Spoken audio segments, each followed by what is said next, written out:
583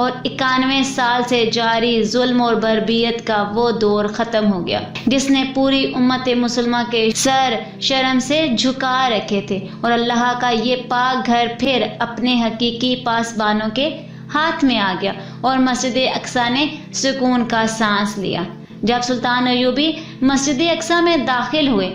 تو اس کے ایک حصے میں خنزیر بندھے ہوئے تھے اور اس کے غربی حصے میں فوج کے لیے بیت الخلاء تھے اور محراب کو بند کر دیا گیا تھا۔ مسلمانوں نے فوراً اس کی پاکی اور صفائی کا انتظام کیا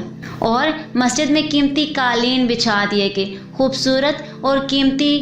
قندیلوں سے اسے منور کیا گیا۔ شعبان کے پہلے جمعے میں 91 سال بعد مسجد اقصیٰ سے دوبارہ اذان گونجی اور اس کے ممبر سے خطبہ دیا گیا۔ سلطان نے اظہار تشکر کے لیے گنبد میں نماز ادا فرمائی کیونکہ حضرت عمر رضی اللہ تعالی عنہ نے انہیں بیت المقدس کی فتح کا اعزاز بخشا تھا۔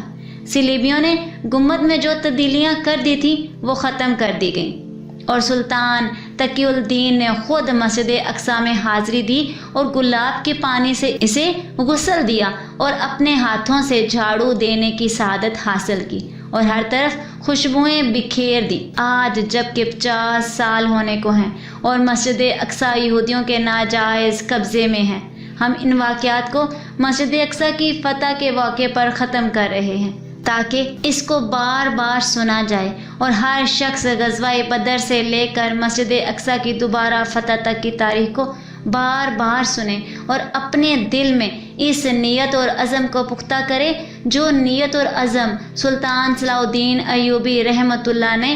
اپنے دل میں پختہ کیا تھا اور بالآخر وہ مسجد اقصیٰ کو خنزیروں سے پاک کرنے میں کامیاب ہو گئے تھے۔ بات صرف عزم کی ہے،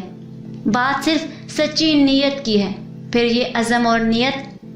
انسان کو گھر نہیں بیٹھنے دیتے اور منزل پر پہنچے بغیر چین نہیں کرنے دیتے۔ سلطان صلاح الدین ایوبی رحمۃ اللہ علیہ بھی ہماری طرح ایک انسان تھے، لیکن ان کے دل میں یہ بے چینی تھی کہ مسجد اقصیٰ کافروں کے قبضے میں کیوں ہے۔ ان کے دل میں یہ خلش تھی، اگر ہم اپنے مقدس مقامات کی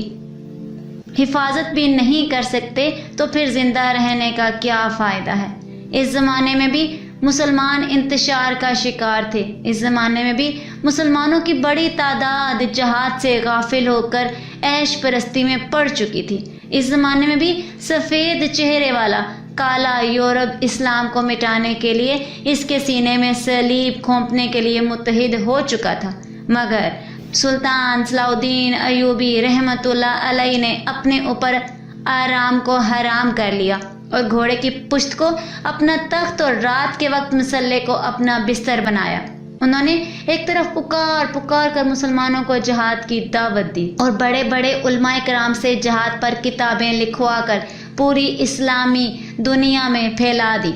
اور ممبر و محراب کے جمود کو برکے صفت شعلہ عزم خطبہ کے ولولہ انگیز خطبات سے توڑ ڈالا، اور دوسری طرف سلطان صلاح الدین ایوبی نے اللہ کے سامنے حد درجے کی آوازاری کی اور راتوں کی تاریکیوں میں اس نے بیت المقدس واپس لینے کی توفیق مانگی۔ چنانچہ مسلمان بھی متحد ہو گئے اور آسمان سے مدد کے دروازے بھی کھل گئے اور لاکھوں نفوس پر مشتمل صلیبیوں کی آہنی لشکر جو خود کو ناقابل تسخیر سمجھتے تھے، سلطان صلاح الدین ایوبی کے سامنے مکڑی کے جالے ثابت ہوئے۔ آج پھر وہی ماحول ہے، آج پھر کفر نے خود کو ناقابل تسخیر سمجھ رکھا ہے، آج پھر مسلمانوں میں انتشار اور جمود کی کیفیت ہے، مگر اس خاکے کے اندر بہت سارے شرارے چھپے ہوئے ہیں۔ امت مسلمہ آج بھی سب کچھ کرنے کی طاقت رکھتی ہے،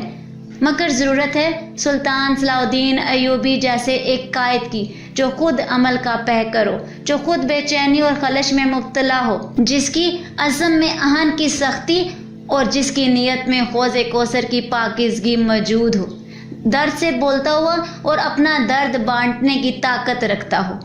جس کا دل امت کی حالت دیکھ کر زخمی ہو مگر وہ ان زخموں کو کافروں کی طرف منتقل کرنے کا عزم رکھتا ہو، جو اپنی ذات کے چکر اور ہر طرح کے رعب سے آزاد ہو، جو صرف موت کے آئینے میں رخ یار کو تلاش کرتا ہو اور فقر سے محبت کرتا ہو۔ ناظرین، میری دعا ہے کہ آج بھی کوئی ایسا ہی آ جائے جو امت مسلمہ کی تاریک رات کو روشن کر سکے، لیکن اچھا قائد اچھے لوگوں کو ہی ملتا ہے اور ماہر کسان اچھی زمین سے ہی فصل نکال سکتا ہے۔ آج ہر مسلمان کو جہاد کے لیے تیار کرنا ہوگا، آج ہر مسلمان کو اپنی ذات کے خول سے نکالنا ہوگا، آج ہر مسلمان کو اپنے اندر آئینی عزم اور سچی نیت پیدا کرنی ہوگی، آج ہر مسلمان کو اسلامی ممالک کی ایک چپا زمین آزاد کرنے کا عزم کرنا ہوگا، آج ہر مسلمان کو خون کے ایک ایک قطرے کا بدلہ لینے کی نیت کرنی ہوگی، آج مسلمانوں کو اسلام کی عظمت کی خاطر خاک اور خون میں تڑپنے کا شوق اپنے اندر پیدا کرنے ہوگا۔ تب انشاءاللہ خود انہی مسلمانوں میں سے کوئی سلطان صلاح الدین ایوبی بھی پیدا ہو جائے گا اور کسی ماں کا بیٹا نور الدین زنگی رحمۃ اللہ جیسا بھی کہلائے گا۔